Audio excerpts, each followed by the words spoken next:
तो इसलिए हम कहना चाहते हैं इस सरकार को अब हटाना है।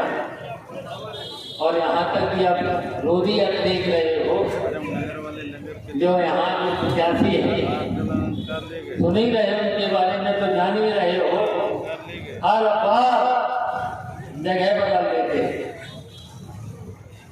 सच ये 17 में इनका बेटा लड़ा था बलिया, और फिर 19 में भी कहीं, 22 में बनारस,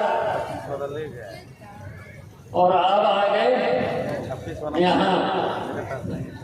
के बारे में तो जानते ही हम क्या क्या बोलते थे।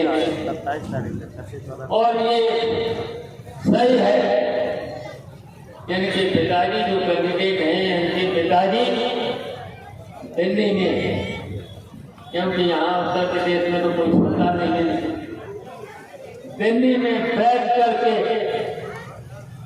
अपने समाज, खैर हम जानते हैं कि इनका समाज सामान्य समाज है, राजदार समाज है, मेहनत मजदूरी करने वाला समाज है,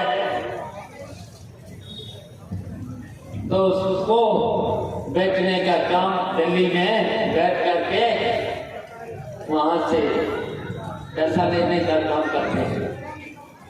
हर चुनाव वो पता ही नहीं, अभी थोड़े दिन पहले आपको याद होगा, 1 साल पहले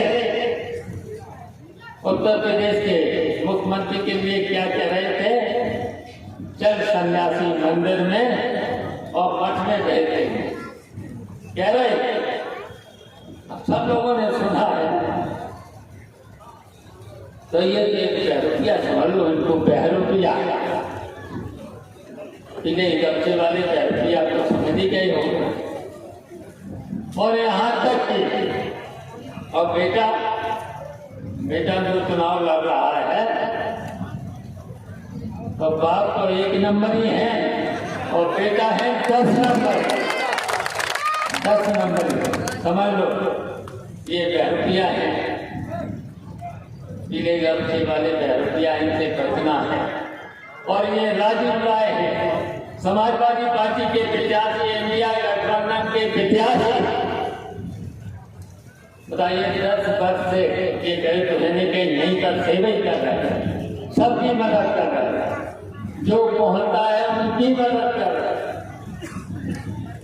और हमको कहेंगे ऐसी मदद करनी है, और जब यहाँ से सांसद बन जाओ और ज्यादा मदद करनी है। और फिर हम लोगों ने और इंडिया गठबंधन ने अब इस चुनाव के बाद से भारतीय जनता पार्टी यहाँ से जाएगी और इंडिया गठबंधन की इस देश में सरकार बनेगी। और फिर उसके बाद फिर उत्तर प्रदेश की सरकार भी जाएगी, उत्तर प्रदेश की भी सरकार जाएगी। और जब उत्तर प्रदेश की सरकार जाएगी तो फिर यहाँ फिर सरकार बनेगी। तो बिजली के बिल से लेकर के 300 यूनिट बिजली फ्री, ये तो हो गई है। ये भारतीय जनता पार्टी के तो लोग नहीं कर पाए। और आप सब लोग जानते हो, चाहे नेताजी की सरकार रही हो, तो नेताजी ने जो भी वादा किया था वो पूरा किया। अखिलेश यादव ने जो भी वादा किया था वो पूरा किया और जो भी काम किया। बताइए, लैपटॉप दिया अखिलेश यादव ने, सभी वर्ग के लोगों को दिया था, सभी वर्ग। और यहाँ तक कि कक्षा 12 तक की फीस की चुंगी को भी माफ किया था। ये सब काम किया है। और कक्षा 12 तक की लड़कियों की फीस माफ, और कक्षा 12 के बाद अगर कोई लड़की पढ़ना चाहे तो 30,000 रुपये उस लड़की को भी ये थे, जैसे अपनी पढ़ाई करे।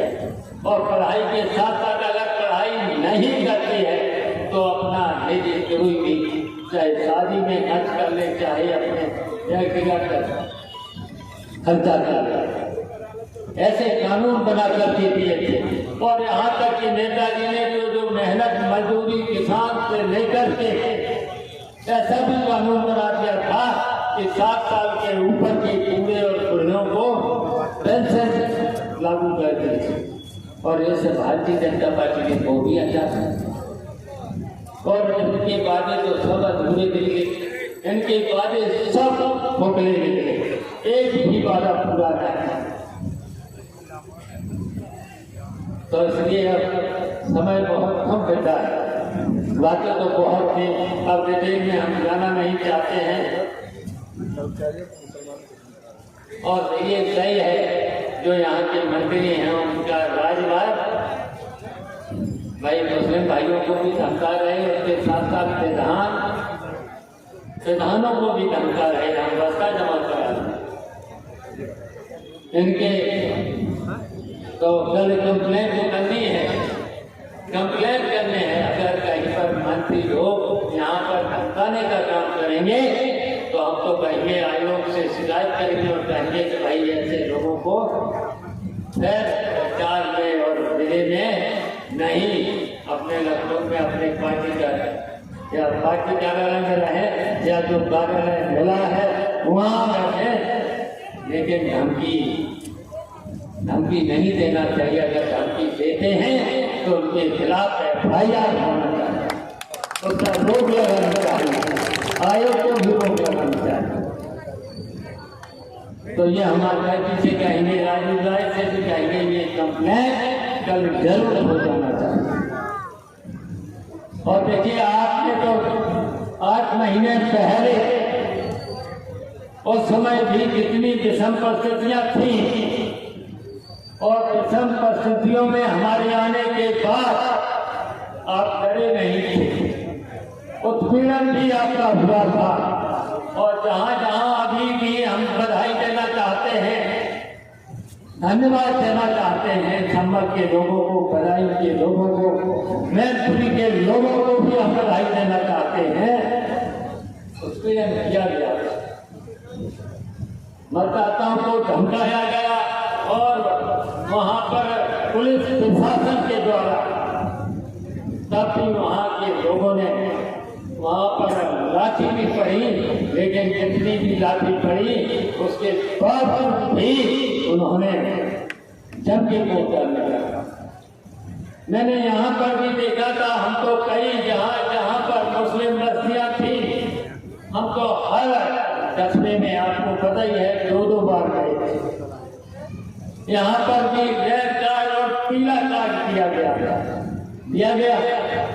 जब रेड कार्ड पीला कार्ड किया तब चिंता मत करना, मैंने कहा था चिंता मत करना, हम भी यहीं रहेंगे। और हम रहे यहाँ पर 7 दिन रहे, और 7 दिन रह करके हमारी बात को मान करके, समाजवादी पार्टी के नेताओं की बात को मान करके, अखिलेश यादव की बात मान करके, तो अब तो और विषम परिस्थितियां हैं, अब तो और विषम परिस्थितियां हैं कि भारतीय जनता पार्टी के लोग समझ चुके हैं आपकी बात। अब तो समाजवादी पार्टी जो गठबंधन, इंडिया गठबंधन की सरकार बनने वाली है, तो ये और भी षड्यंत्र कर सकते हैं। उन षड्यंत्रों को हम लोग रहेंगे, सब लोग रहेंगे, और रह करके उन षड्यंत्रों का पर्दाफाश करते हुए, और आप लोगों से भी हम अपील करना चाहते हैं, करने की कोई बात नहीं, अपने मत का प्रयोग जरूर करना है, अपने मत का प्रयोग जरूर करना है। तो हम चाहते हैं कि करेंगे आप सब लोग, तो हाथ उठा करके बताइए सब लोग, अपने सब लोग, अभी सब लोगों के हाथ नहीं होते, सब लोग हाथ उठाते हैं, सब लोगों के हाथ नहीं होते, उठाइए, सब लोगों के हाथ उठाइए। और हम तो कहेंगे कि उस दिन सब लोग अपने अपने मोहल्ले में, अपने अपने परिवार का जो भी मत हो उसको बोलेंगे, स्टेशन पर ले जा करके और अपना मत का प्रयोग जरूर करना, और साइकिल का बटन दबा करके राजीव राय को जिताने का काम करें। बताइए करेंगे? करेंगे। और ये अगर आप हम लोगों ने कर दिया तो भारतीय जनता पार्टी यहाँ से हट जाएगी और फिर आपकी सरकार आएगी। राजीव राय यहाँ रहेंगे और आपकी सेवा करेंगे। कहीं पर भी दिक्कत नहीं आने देंगे, नहीं आने देंगे। और हम लोग भी आते जाते रहेंगे, हम लोग भी आते जाते रहेंगे। आपको कहीं जहाँ पर भी दिक्कत कहीं पर भी अगर आएगी तो आपके साथ हम कंधे से कंधा मिला करके आपकी लड़ाई को लड़ने का काम करेंगे और आपको कहीं पर भी असुविधा नहीं होने देंगे। तो बताओ राजीव राय को बस यहाँ साइकिल का बटन दबा करके जिता देना। यही हमारी अपील है, यही हमारा निवेदन है। इन्हीं शब्दों के साथ समाजवादी पार्टी जिंदाबाद। और ये जो सरकार संविधान बनाना चाहती है, लोकतंत्र को खत्म करना चाहती है, आरक्षण को नहीं देना चाहती है, तो हम इस लड़ाई को लेकर के संविधान को भी बचाएंगे और लोकतंत्र को भी बचाएंगे, जिससे कि आपके मत से ही सरकारें बने और आप सब लोगों का पूरा का पूरा आरक्षण भी मिलना चाहिए। आरक्षण